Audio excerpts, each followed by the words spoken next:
Hello friend, GS concept point में आपका स्वागत है। अब हम लोग भारत के भूगोल का अध्ययन करेंगे। आइए हम अपने टॉपिक पर आते हैं, जो इस टॉपिक का नाम है भारत का भूगोल, अवस्थिति एवं विस्तार। तो अवस्थिति एवं विस्तार के तहत जो है किसी भी स्थान या देश की वास्तविक अवस्थिति या वास्तविक स्थिति का ज्ञान भूगोल में हम तभी कर पाते हैं जब उसकी अक्षांशीय और देशांतरीय स्थिति का हमें ज्ञात हो। उसी प्रकार हम इस भारत की अवस्थिति और विस्तार के तहत इसकी अक्षांशीय स्थिति और देशांतरीय स्थिति को देखेंगे। अभी हम लोगों ने देखा कि जो भारत की जो अवस्थिति है ये जो है उत्तरी गोलार्ध में है और उत्तरी गोलार्ध में भी यह उत्तर पूर्व में अवस्थित है। ठीक है, ये हमारा जो है विषुवत रेखा हो गया। और ये जो आप देखेंगे कि जो पूरब से पश्चिम की ओर जो रेखाएं होती हैं इसे अक्षांश कहते हैं, और जो उदग्र होती हैं ये लंबा तो उत्तर से दक्षिण, इसे हम देशांतर कहते हैं, इसे जानते हैं। और किसी भी स्थान की जो वास्तविक स्थिति को जानने के लिए हमें उसकी अक्षांशीय स्थिति और देशांतरीय स्थिति को जानना आवश्यक होता है, तभी जो है हम उसकी वास्तविक स्थिति का पता लगाते हैं। अब भारत को देखें, भारत उत्तरी गोलार्ध में है, तो अब इसको अक्षांशीय रूप से देखें तो जो भारत की स्थिति है वह अक्षांशीय रूप से किस प्रकार है ये देखें। तो भारत की जो पूरी जो भौगोलिक स्थिति है अक्षांशीय रूप में वो देखेंगे आप तो 6 डिग्री 45 मिनट से लेकर 37 डिग्री 6 मिनट अक्षांशीय स्थिति के बीच अवस्थित है। अर्थात इसकी जो अक्षांशीय स्थिति है 6 डिग्री 45 मिनट से 37 डिग्री 6 मिनट के बीच अवस्थित है। अर्थात यह 6 डिग्री 45 मिनट मतलब कि यह तो उत्तरी गोलार्ध में है, तो यह विषुवत रेखा के ऊपर है। अर्थात यह विषुवत रेखा है, तो विषुवत रेखा के ऊपर जो 6 डिग्री 45 मिनट है वह भारत का सबसे दक्षिणतम बिंदु है, अर्थात भारत की सबसे दक्षिणतम बिंदु है। और जो उसकी ऊपरी हिस्सा है, उत्तरी वाली जो अक्षांशीय स्थिति बता रहा है तो वह जो है 37 डिग्री 6 मिनट है। तो ये हो गई अक्षांशीय स्थिति 6 डिग्री से 45, 6 डिग्री 45 मिनट से 37 डिग्री 6 मिनट, ये हो गई ओवरऑल पूरी अक्षांशीय भौगोलिक स्थिति। लेकिन यह जो है इसमें आप देखेंगे कि जो मुख्य भूमि है, क्योंकि भारत जो है कि यह बड़ी संख्या में द्वीप है, तो यह जो 6 डिग्री 45 मिनट की जो अक्षांशीय स्थिति है यह जो है भारत का दक्षिणतम बिंदु है। लेकिन यह जो ऊपर जब हम आएंगे स्थलीय भूभाग है इसका, अगर दक्षिणी भाग में, तो इसकी अक्षांशीय स्थिति 8 डिग्री 4 मिनट से 37 डिग्री 6 मिनट पाई जाती है। ठीक है, तो आप दोनों स्थिति में जाने कि 8 डिग्री 6 मिनट से 37 डिग्री 8 डिग्री 4 मिनट से 37 डिग्री 6 मिनट अक्षांशीय स्थिति, अर्थात यह 8 डिग्री 4 मिनट से 37 डिग्री 6 मिनट के बीच अवस्थित है। और पूरी तरह से अगर हम द्वीपों को सहित लेकर चले तो यह 6 डिग्री 45 मिनट से 37 डिग्री 6 मिनट के बीच अवस्थित है।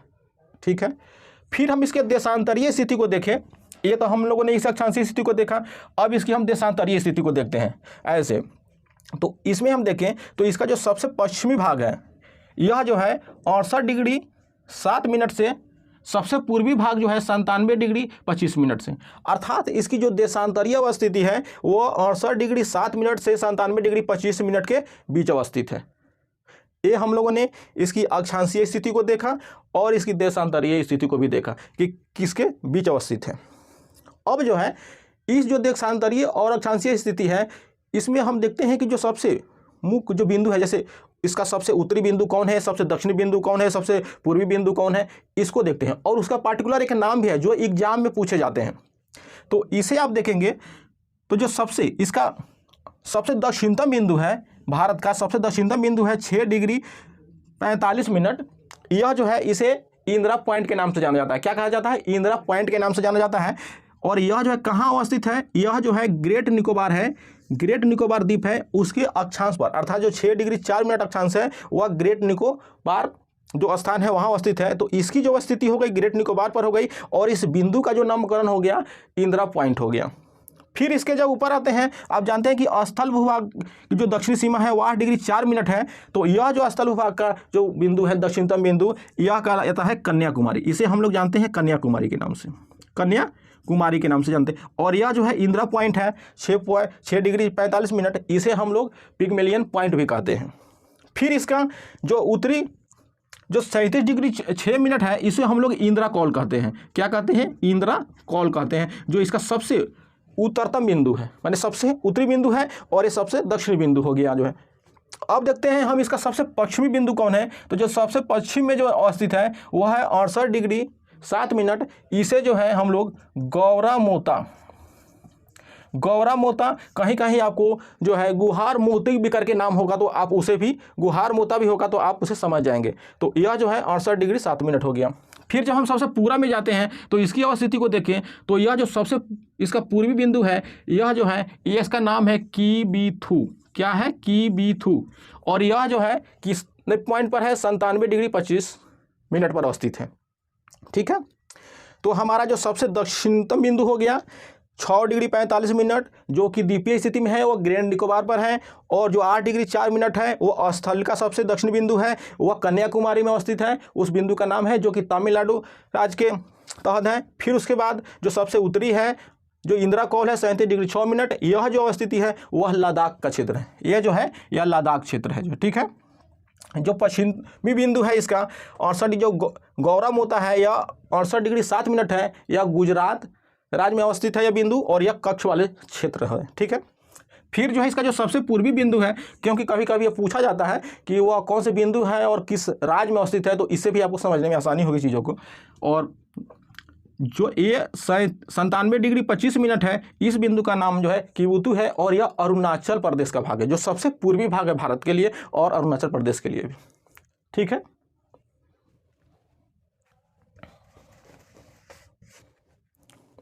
तो ये तो हम लोगों ने इसकी अक्षांशीय और देशांतरीय स्थिति को देखा। अब भारत की जो भौगोलिक रूप से देखें, अब इसकी जो भौगोलिक अवस्थिति है यह किस प्रकार जो है, यह अवस्थिति जो है फैली हुई है, या इस पर इसका विस्तार किस प्रकार है, उसे हम थोड़ा देखते हैं, फिर हम आगे बढ़ते हैं।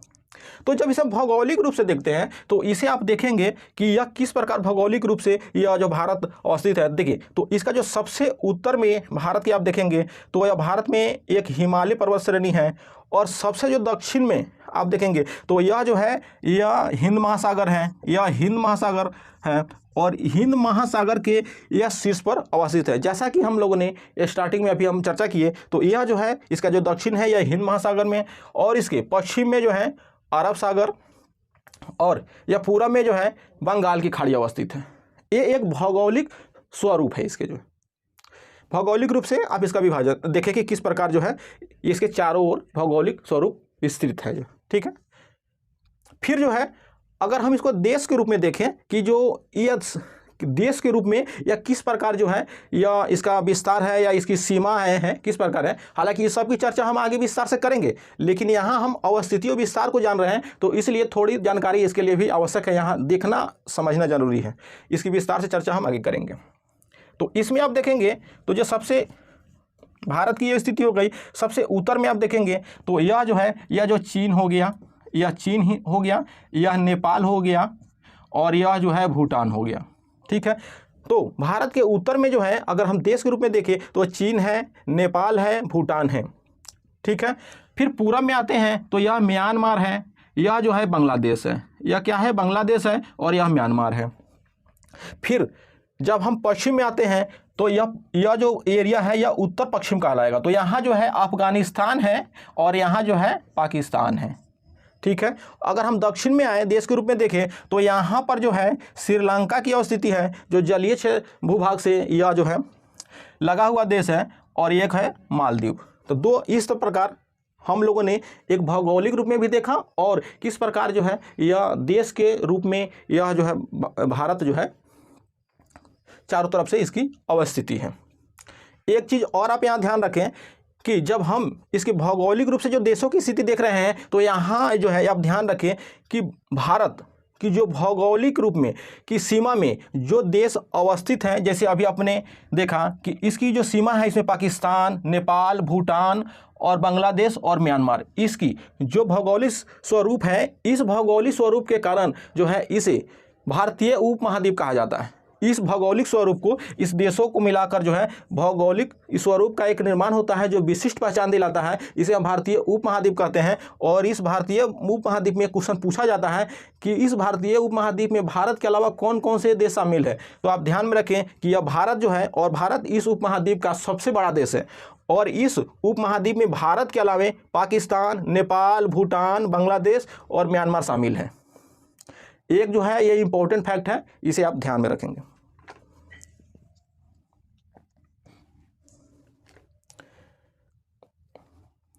अब जो है हम लोगों ने अवस्थिति को देखा। अवस्थिति के तहत जो है केवल इतना से काम नहीं चलेगा, क्योंकि अब एग्जाम में जो है जो क्वेश्चन पूछा जाता है अक्सर इसके कर्क रेखा से क्वेश्चन पूछा जाता है। तो अब हम उसे समझते हैं।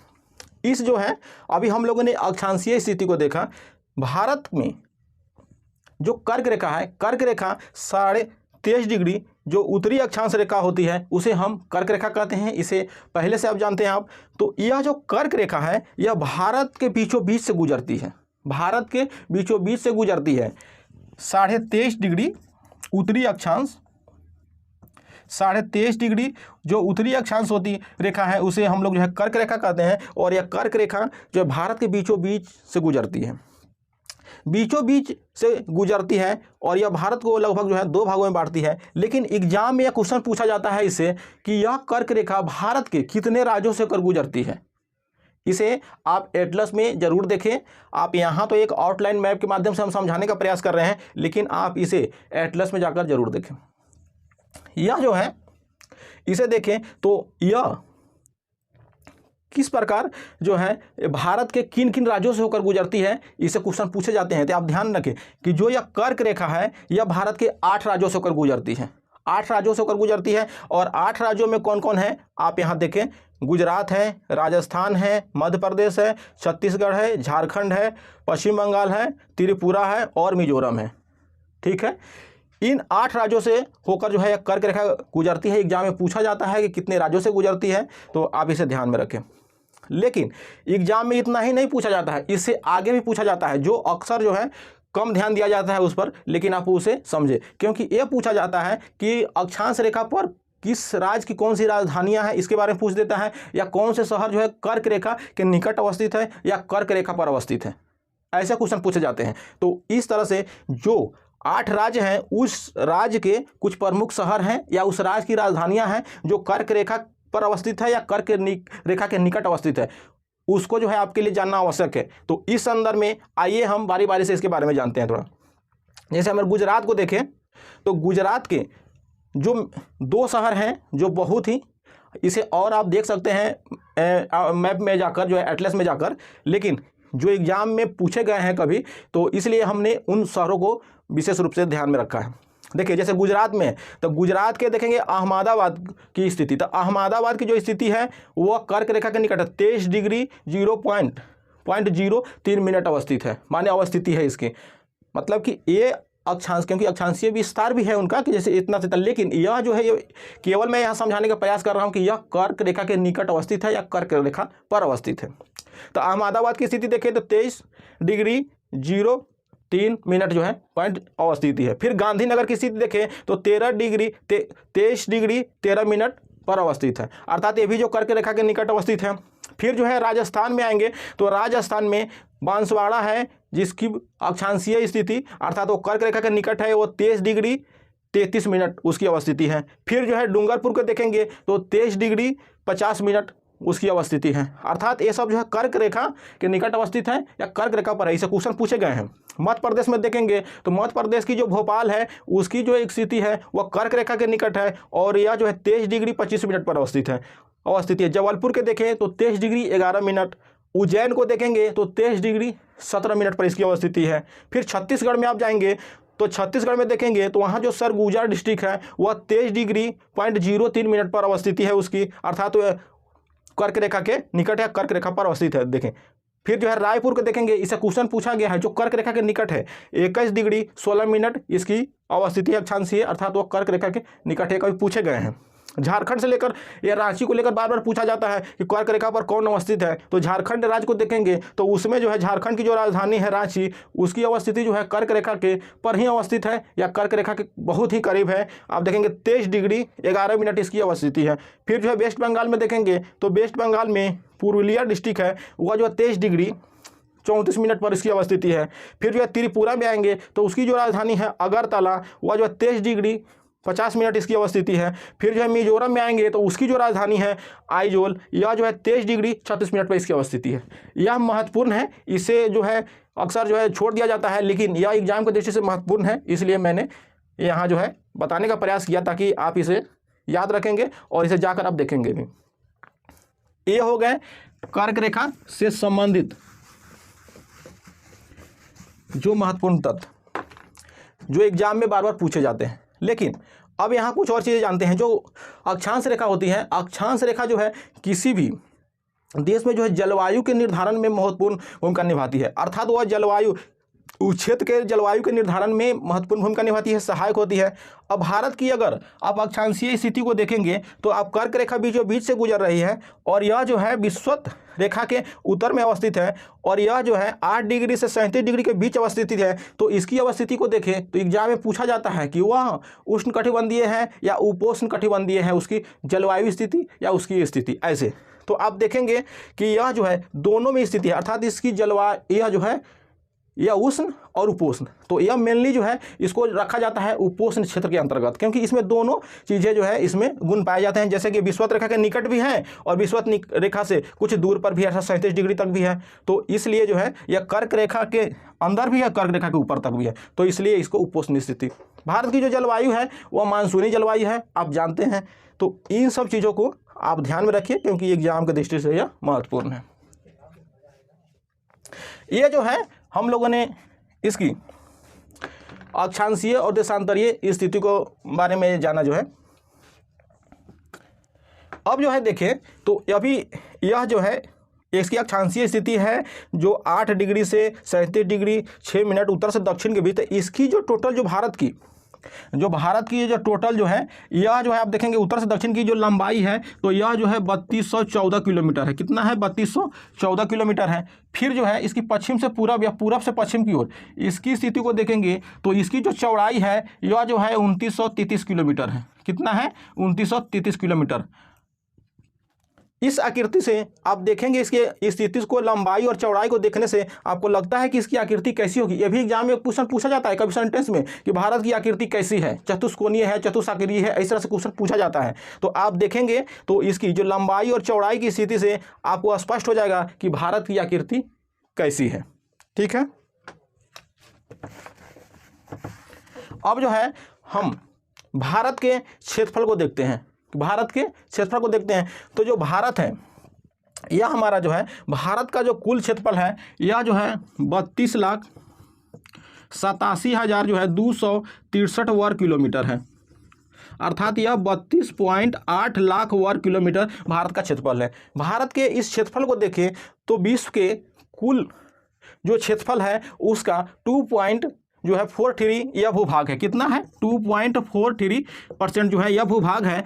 और यह भूभाग जो है अगर इसके क्षेत्रफल के आधार पर देखें तो भारत का जो भूभाग है यह विश्व के जो देश हैं उस क्रम में यह 7वां विश्व का सबसे बड़ा देश है। क्षेत्रफल के आधार पर 7वां सबसे बड़ा देश है, जिसकी भूगोल का जो भूभाग है भारत का जो क्षेत्रफल वो 2.43 है। ठीक है, अब जो 7वां बड़ा देश है तो इसे जो 6 बड़े देश हैं वो कौन कौन है क्षेत्रफल के आधार पर उसे भी जानना आवश्यक है।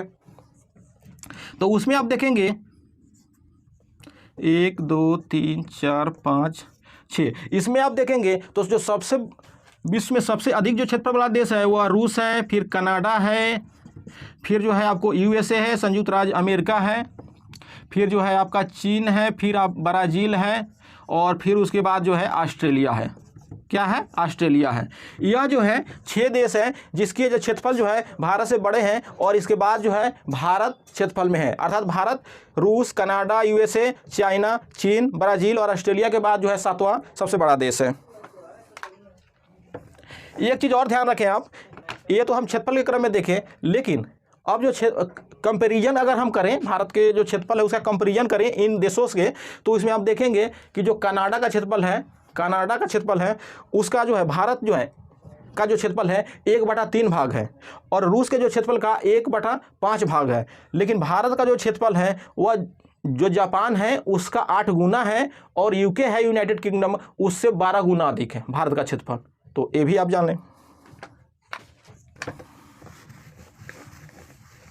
लेकिन केवल अब एग्जाम में जो है केवल भारत के क्षेत्रफल तो पूछे ही जाते हैं कि कितना क्षेत्रफल है, कौवा देश है, कितना भारत का जो भूभाग है विश्व के कुल भूभाग का कितना % है, तो पूछे ही जाते हैं। लेकिन अब इतना से नहीं काम चलेगा, अब इससे पूछा जाता है इसके राज्यों को लेकर भी क्वेश्चन पूछे जाते हैं कि इसके भारत का जो राज्य है, आप जानते हैं कि वर्तमान में 28 राज्य हैं और 8 केंद्र शासित प्रदेश हैं। तो यह जो राज्य है इसमें सबसे बड़ा कौन है, सबसे छोटा कौन है, राज्य है पर भी और जिला पर भी अब पूछा जाने लगा है, तो इसे भी जानना आवश्यक है। तो अगर आप देखेंगे तो भारत का जो क्षेत्रफल, भारत का जो राज्य है, क्षेत्रफल के आधार पर जो सबसे बड़ा राज्य है वह कौन है। तो अगर राज्य स्तर पर देखें तो सबसे बड़ा जो राज्य है, सबसे बड़ा राज्य वह है आपका राजस्थान। क्या है? राजस्थान है। सबसे बड़ा राज्य जो है वह राजस्थान है। इसका अगर क्षेत्रफल देखें आप तो 3,42,000 जो है, आप इसका क्षेत्रफल देखेंगे तो 239 वर्ग किलोमीटर इसका जो है क्षेत्रफल है। लेकिन जो सबसे छोटा राज्य है, वह है गोवा। और इसका जो क्षेत्रफल है वह आप देखेंगे तो 3702 वर्ग किलोमीटर। क्या है? 2 वर्ग किलोमीटर जो है। तो सबसे बड़ा राज्य राजस्थान, सबसे छोटा जो है गोवा हो गया। आप इस चीज़ों को आप जाएंगे तो खुद जो है एक बार कंपैरिजन करें और एक बार टेबल बनाकर इस चीज़ों को रख लें कि शीर्ष कौन सबसे कम। इससे क्या होगा कि एग्जाम में पूछे तो आप आसानी से उन चीज़ों को कर पाएँ, ताकि बार बार देखना ना पड़ेगा इन चीज़ों को। फिर जो है ये तो राज्य देखिए, अगर केंद्र शासित प्रदेश ओवरऑल के रूप में देखें, जिसमें राज्य और केंद्र शासित प्रदेश सभी शामिल हो, तो उसमें अगर क्वेश्चन पूछा जाए कि केंद्र सबसे बड़ा जो है केंद्र शासित प्रदेश जो है कौन है, तो जो बड़ा केंद्र शासित प्रदेश है उसमें आप देखेंगे तो उसका जो होगा वो हो जाएगा लद्दाख। अब जान रहे हैं कि अभी जो लद्दाख और जम्मू कश्मीर 2 केंद्र शासित प्रदेश बने हैं वो वर्ष 2019 में बने हैं, ठीक है। और यह जो है जो सबसे छोटा है वो है लक्षद्वीप। क्या है? लक्षद्वीप। यह जो है जो लद्दाख है, इसके अगर आप देखें कि इसका जो क्षेत्रफल कितना है, तो यह जो है लगभग 1,69,000 जो है 421 वर्ग किलोमीटर इसका जो है क्षेत्रफल है। सबसे बड़ा केंद्र शासित प्रदेश है। और जो लक्षद्वीप है इसका मात्र जो है 32 वर्ग किलोमीटर इसका क्षेत्रफल है, जो सबसे छोटा है केंद्र शासित प्रदेशों में जो है, ठीक है।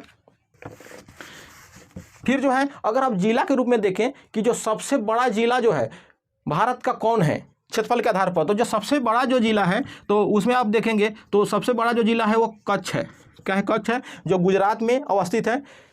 और यह जो है इसका जो क्षेत्रफल है लगभग 45,000 जो है 652 इसका जो है लगभग क्षेत्रफल है 652 वर्ग किलोमीटर, 45,652 वर्ग किलोमीटर।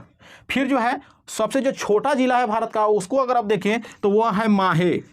यह जो है पुदुचेरी का जो है जिला है और इसका जो क्षेत्रफल है मात्र 9 वर्ग किलोमीटर है। क्या है? 9 वर्ग किलोमीटर है।